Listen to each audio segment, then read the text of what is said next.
What's going on, everybody? Andrew Thompson here of the Andrew Thompson Interviews YouTube channel. My guest today is somebody that you've seen here twice before. He is no stranger. Former AEW Tag Team Champion, former Crown of Glory Champion, the current MLW World Middleweight Champion for over a year, ladies and gentlemen. A year as MLW World Middleweight Champion.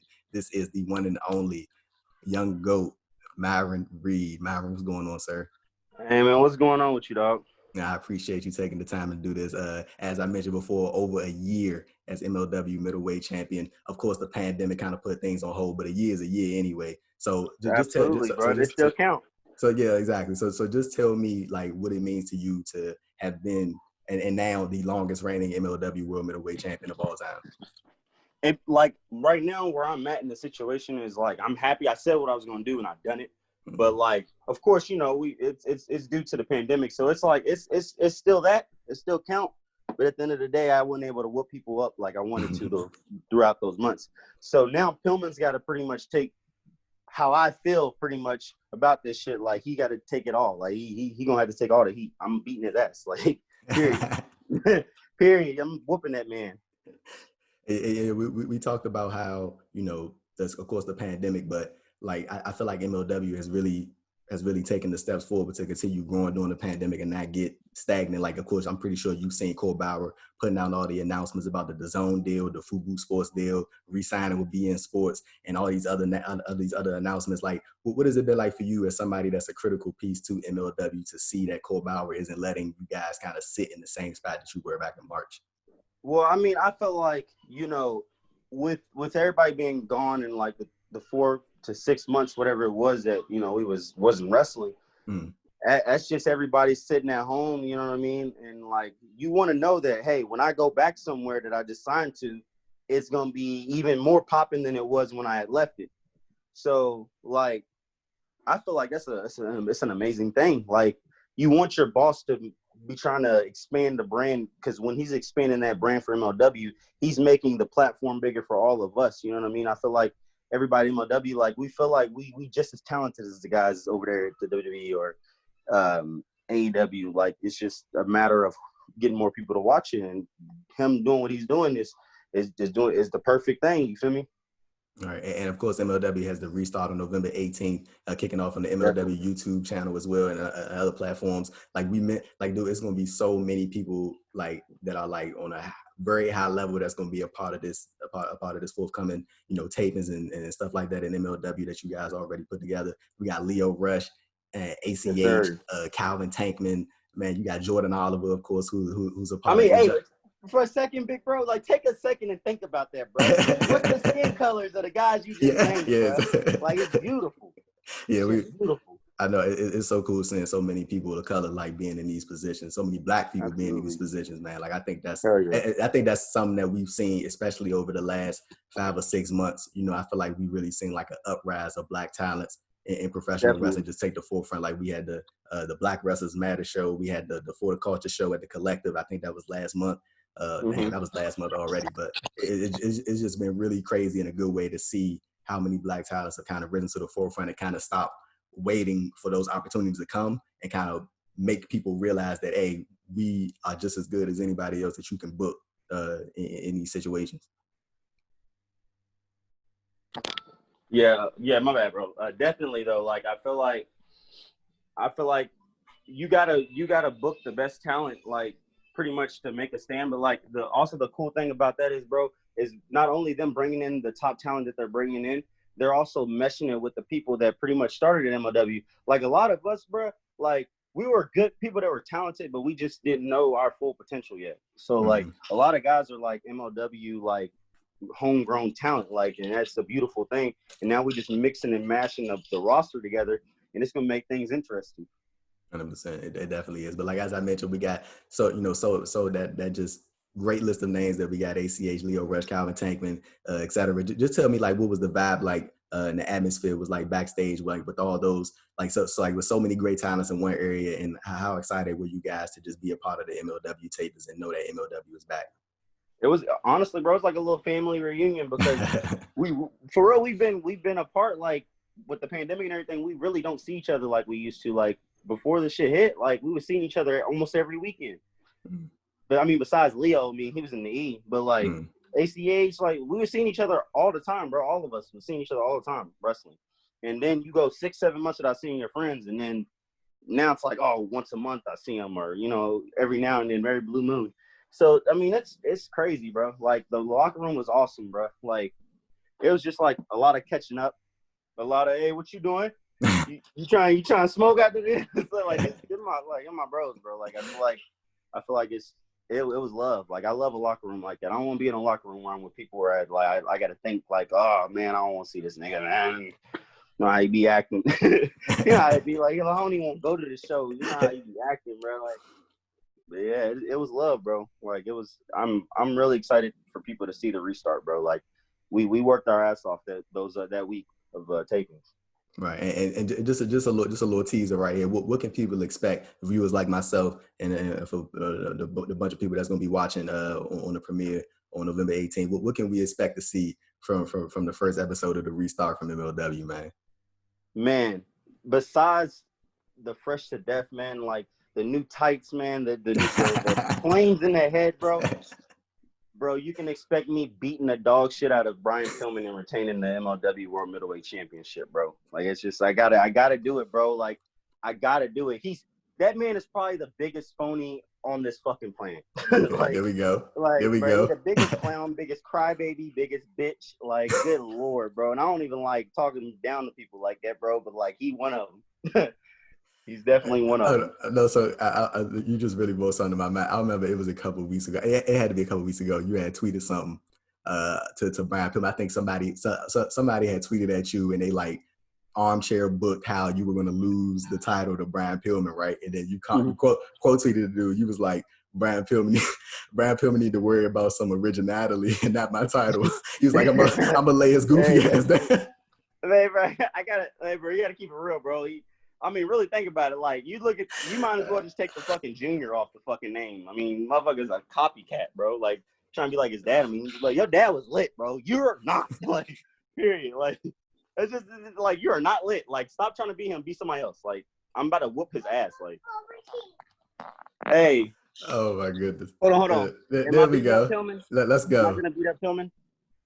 Am I going to win? You going to say yes? You know what's up, Milo? What's up, young king? Yes, sir. That's the young king right there. Yeah, Look at him. He won't leave me alone right now, bro. Man, bro, he looks smack like you, man. I'm telling you, that's crazy. That's the twin, bro. It's crazy how it works. It looked like they just took your face, man, and just like just put it right on. Hit me with a whole 2K face scan. But yeah, I'm curious to hear about this because I wanted to ask a couple of MLW wrestlers actually what you guys thought about this. Of course, they announced Kobawa announced that the restart is going to take place on November 18th at 7 p.m. On Wednesdays, which is right before NXT and AEW go head to head. I know some people were kind of like critical because maybe they were worried about the news coming out of the MLW show possibly getting like swallowed up by the news that comes out of NXT and AEW. And then I recently heard Hammerstone did an interview. He was like, he really doesn't think it matters where you guys are on a Wednesday nights because people can watch MLW from so many different places. Like, it ain't like you got to watch it live. You can go back and watch it on the YouTube. You can go back and watch it on the Zone or Fubu or BN Sports. And I was just curious as to what you think about that. Hey, man, I'm going to be real with you. Like, I grew up on Raw, SmackDown, Monday, Friday, or Thursday. I mean, so, like, when you think about the Wednesday, it's like, damn, like, everybody's working on Wednesday now. Like, right. I mean, I guess that's just the day of the week. You know, I feel like it's just the day of the week that, you know, that ain't really got a lot of shows that, or pretty much that's what everybody was saying. I guess everybody was saying the same fucking thing. Mm-hmm. But I feel like you said, bro, like it's an hour. What time do they run? 8. 9? Yeah, they run 8 to 10. Hey, we 7 to 8. 7. So come on through and watch it real quick before you go to you feel me? Yeah. Go on and watch the restart real quick. But I mean, I feel like they're gonna watch the restart, bro, and be like, I don't even watch the rest of this tonight. Like, I mean, I've seen Myron already. No, but I think that's a smart move in a way by Kobawa to make that decision because it can be like a lead-in to, or not necessarily a lead-in, not necessarily like I'll lead into that, but it's be like, oh, if we want to watch some wrestling at 7 p.m. before the next show come on, we can go ahead and watch this as an hour, and then if you don't catch the rest of it, you catch it on the Zone, you catch it on Fubu, you catch it on the YouTube, you catch it wherever. I think that's a good move for MLW, man, and I think it also puts them in that conversation. a lot of these places, like, you can only watch it whether it be on TV or you stream it. You know what I mean? Yeah. Like, there's 4 different ways you can watch MLW. You know what I mean? Like, we're just trying to make sure the platform expands so more people get a hold of it and can watch it. And I know back in August, MLW, they had touted like having a COVID compliance officer at the tapings that you guys had. Like, how did you feel overall from a safety standpoint being there? Like, you know, seeing those protocols in place. Yo, when we were down there, everybody had to get tested, like negative before they pulled up, and then as we were leaving, everybody had to test negative before they went back home. So like, everybody was negative while we were there. So that foremost, I feel like, is like, because some shows, bro, like they don't be making you test, like, so you be like, I don't know about brown wrestling, like, but I mean, I feel like I do respect the shows that make you test, because this virus shit ain't no joke, bro. Like, it's like, it's a serious thing, like, and people got to go back home to their families, and when motherfuckers is catching the virus, bro, like, they going home to their families where they got kids, girlfriend, mom, like, they risking other people's life, not just their own, you know what I mean, and the people they work with. So I think, but they definitely did a good job of protocol, like, with making us wear masks. Like, we couldn't really leave the hotel like that. That was kind of like one of the rules. Like, all right, y'all can kick it, but like, y'all can't like go nowhere for real. Like, we were making sure y'all stay safe. Right. And I want to add, you mentioned like some of the independent promotions out here that have been back up and running since the pandemic started. I know you had like a 3-month layoff for like, because of the pandemic, and I know you were right back at it in June, and I know you worked a handful of promotions since then. Like, what would you say have been some of the biggest differences as far as how these promotions have been handling COVID, you know, since June to where we at right now? Like, what would have been some of the things that they've improved on? Because I know at first it was a little rough, and then, you know, they wanted to incorporate fans to make a bigger profit, of course, so that money can be spread out. When I came back, like, they already had fans back, like, but they did a really good job. Every show I've been at, like, has made everybody spread out, wear masks before you come in. Like, I mean, like, a lot of the shows was like checking wrestlers' temperatures at least. But I do feel like, as far as making, like, doing better on it, and I feel like now people are, because of that whole scare or whatever that happened at the collective. At the collective, yeah. Like, just make sure a motherfucker got a negative test before they wrestle, bro. It's really not that hard. I mean, if you gonna book somebody, book them a month in advance. Like, when you book them, like, look, I need a COVID test. Like, I need you to test negative for me before, you know, everybody wrestles. And that's pretty much the biggest step you got to do, pretty much, to keep everybody safe as far as the wrestlers go. And then and making sure the fans, like they've been doing, I feel like they've been doing a decent job with the fans, just making sure they wearing their masks, making sure who you came with, you sit with them. Everybody else, right, they got to be 6 feet away from you. I mean, other than that, like, and it is scary, bro. Like, cause right now, like, I'm just wrestling right now. Like, I don't work a job or nothing. I'm wrestling. So if they're not taking these precautions seriously, bro, some shit happens, I'm fucking losing out on my money. You know what I mean? Paying my family and stuff. So it's a big deal. Like, I feel like, you know, they're doing a good job, but, like, you know, it can always be better. Yeah, definitely. Right. Definitely. And you know, you mentioned family. Of course, we just saw the young king on the screen. Like, you know, speaking about that, like that 3-month period, like when the pandemic really started, from mid-March to, like, let's say June, when you started getting back in the ring again, doing shows again. Like, but was it good, kind of like, to have that time home, man, and just be around your folks and be around your family, and, you know, just kicking it back? Well, when the pandemic started, bro, like, just being me, like, I'm like, I know I got a family, bro. I'm not about to sit here and panic and complain online. I'm gonna work. Like, I got a job. Like, I'm gonna work. Mm-hmm. So, like, during that pandemic, like, I got to, like, really see what it was like to live a normal, like, life, like 8 to 5, like, see my kid when I get home, like, from daycare, blah, blah. Like, I mean, spending time with my family is amazing. But I also feel like when I'm doing this right now, like, I'm still spending time with them. You know what I mean? Like, I feel like it really wasn't really too much of a difference. It was fun being able to spend more time with my family, but, like, on the same token, I was still working. You know what I mean? Right. Yeah.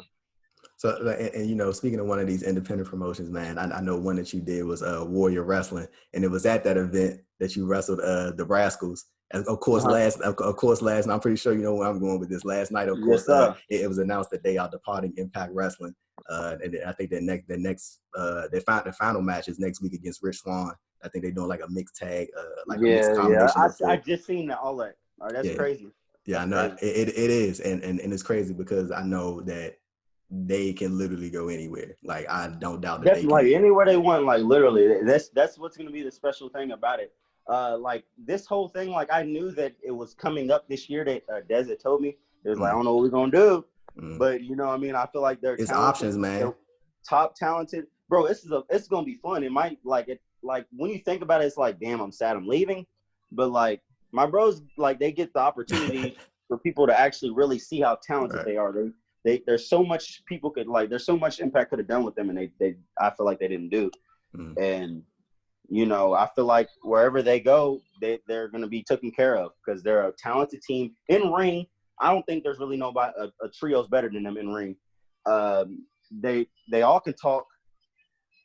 I mean, they all got character. Charisma. Like they have the whole fucking 9 yards, bro. They're all talented. Every last one of them. Not just this guy can do that guy can do this. No, they all can do it all. Like, and people be stupid not to pick them up like right off the bat. Like, I feel like they're gonna be signed with. Well, they probably get signed before this year. No, I definitely think that was kind of like a common thing that everybody thought. I think everybody thought Impact was gonna put the World Tag Team titles on them like eventually, like at some point over the past 2 years, and I don't think it ever happened. So I mean, like that's crazy, bro. That is crazy. It is that they didn't put the titles on them, but like it's so many different things that people could do. Like I see, like of course we see ACH, he in MLW, he's working the New Japan show. They got the Super J Cup coming up with him, Chris Bay and Leo. Like man, it's crazy, man, just to see. Like of course, again, seeing talents of color just rising up, man. Specifically, bro, that's beautiful. Yeah, I seen it, bro. I was like, bro, when the fuck have we ever seen this many black people in a super? Man, damn, that's crazy. And now bro. Everything's changing for the better. You want to know what's really crazy about that? Like I genuinely think that like ACH, Leo, and Chris Bay, I think they would have been in the best of the Super Juniors in Japan, but because of the the precautions and COVID and stuff like that, they was like, nah, we just gonna have y'all do the USA jump, and then we gonna like maybe next year, maybe all of y'all will be up in there. Yeah, I feel like just with the virus and everything, people are hella scared to go to Japan. No lie. Right now. Because I was listening to it was a podcast that Tama Tonga did, and he was talking about like the process to get into Japan, and dog, it's like crazy. Like of course you gotta take the test like a couple of days before you even hop on the airplane. When you get there, you gotta take a test before they even let you out the airport, and then you gotta wait for the test results to come back before they even let you leave the airport. So it's like it's something crazy. But like talk to me about the Bangers Forever album that you put out, man. Like when did this start coming to your head of like, you know what, let's tackle this music thing big time? Because I know I think Chris Bay has an EP coming out, or it already came out. Like it come out. I think it's like what, November like 18th or 28th or something like that. But it's this month though. He's definitely dropping this month. So tell me about your stuff, man. Tell me what you got going on. Hey man, I've always been a huge fan of music. I felt like the album I dropped, no other wrestlers ever dropped an album like that or just similar to it. I wanted to, I just like being different and like pulling out new shit that like when people can look back on Myron Reed, like they look like, oh shit, like I can't really compare this guy to nobody. Like I can't say he's like this guy or he's like that guy or he's a little this or mini this. Like, you know what I mean? I want people to know like I'm my own man. And like with the whole music thing, like I've always like loved writing and listening to music. And I was like, cool, I got 4 to 6 months. I'm at home doing nothing. Well, I mean, I'm working out every day, but like, what is that? Like, well, I'm gonna body slam a dumbbell. You know what I mean? Like then, like, end of the day, it's definitely working on that album. Definitely like made the time away very easy for me. Besides family, of course, but like definitely. So somebody that I did kind of want to talk to you about was Jordan Oliver. Like I genuinely feel like he is kind of overlooked in a way, maybe, or underrated per se. I feel like people know about him, but like I don't feel like enough people may know about him. Just for somebody that has worked with Jordan and knows him personally and has been working with him for a couple of years, like just tell me your thoughts about him as an in-ring performer and what has it been like just to work with him overall, and you know his current status in professional wrestling as far as like where he's placed or where people view him per se. Right now I feel like Jordan's my favorite wrestler.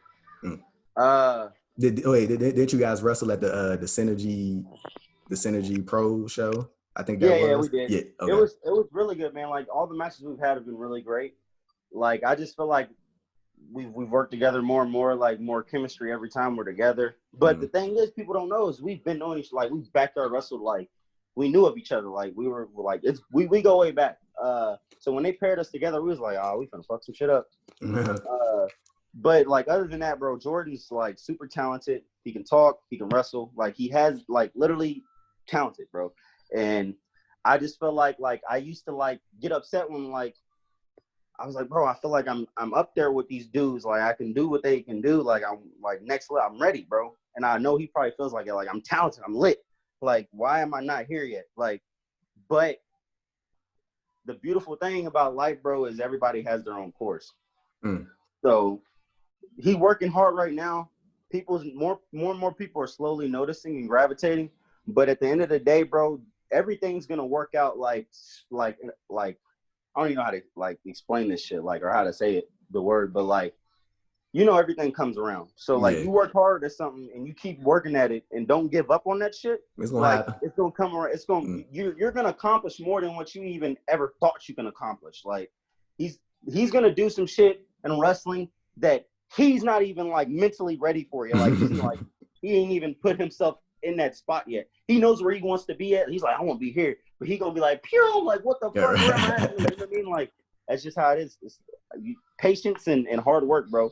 Patience and hard work. No doubt. It's good to hear you like speak so highly of him, man. I'm sure he appreciates it. And I'm sure y'all have had these conversations in private as well. So I'm sure that's not nothing new, you know, that y'all supporting each other like that. But last week before we wrap it up here, Myron, I gotta ask you, man, how many of these flying cutters outside to the ring did you got left in you, bro? Because them, I'm telling no, because like I seen a couple of these. Of course, you see because like when people gift that stuff go viral sometimes, because I don't think a lot of people seen somebody actually do something like that. And especially because I remember I seen one show, you did it outside to the concrete, not on the wooden floor. I was like, Jesus, I know that hurt. I was like, I know that ain't feel good, because I know you had the vest on, but it didn't cover your lower back. No, I don't cover the back. So like I was gonna ask you, like, of course, I'm sure that does not feel good all the way, but like I'm sure it helps having people there to like kind of, you know, get you to the adrenaline. Yeah, bro. It's almost like Jeff Hardy, bro. Like, you know how like, he used to do some old crazy shit, but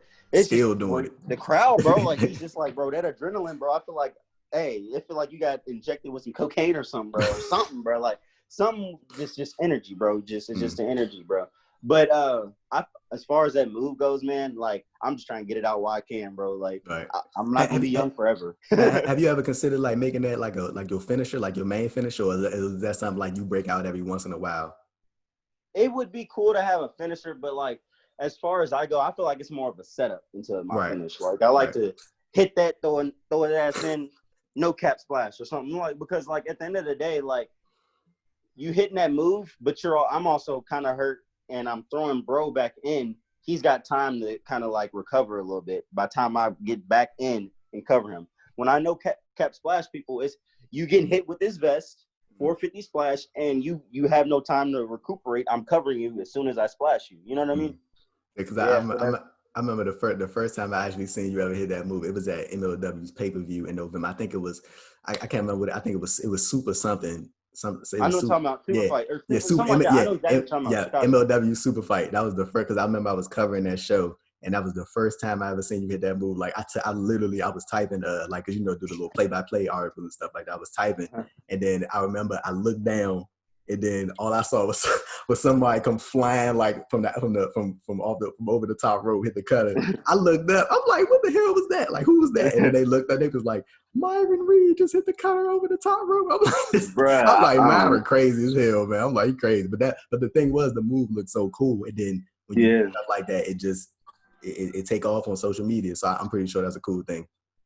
Yeah, that's the fun thing about what we do, bro. Like, it's just like getting to take old stuff like that people have made popular and spinning it and making it your own like deal. You know what I mean? Mm-hmm. Like I don't think I've seen anybody hit that cutter like that. Nah, like you know what I'm saying? Like it's just I want to be the person that has my own shit to where it's like that I've never seen that before. You know what I mean? Like I've never seen it like that before. Because you know in wrestling, like wrestling's just recycled moves, bro. Like you can make up many moves. Thank you. You can make up as many moves as you want, but at the end of the day, you're somebody still did it. Kind of stealing from some move. It don't matter what it is. Like, you know what I mean? Exactly. I'm telling you, bro.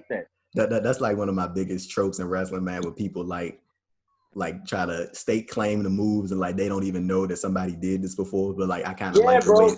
Like, the only time I ever feel like that's like something is if like it's something you see someone do and like you think about it, like I've never seen no one. If someone did the cutter out the ring, I'd kind of be pissed. I'm like, all right, I know everybody do fucking cutters, but like find your own fucking cutter to do. You know? Like it's a hella cutters in the world, bro. You can be creative and make your own shit. 100%, man. So, Myron, lastly, please play anything you want to plug, man. The floor is yours. You're more than welcome. I'll make sure everything linked in the description of this video. Pro wrestling tees or whatever merchandise store you got, man. Let it fly. My dog, man. Hey, appreciate you having me. Follow, the whole 9 yards. Follow me on social media. The Bad Reed on Twitter. Reed's World on Instagram. Myron Reed on Facebook.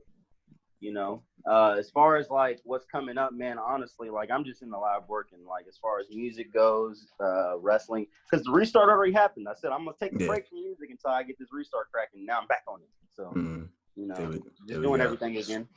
There we go, ladies and gentlemen. I'm Andrew Thompson of the Andrew Thompson Interviews YouTube channel. This is the longest reigning MLW World Middleweight Champion, Myron Reed, and the young GOAT himself, young Mallow, and we are out, ladies and gentlemen. You want something else?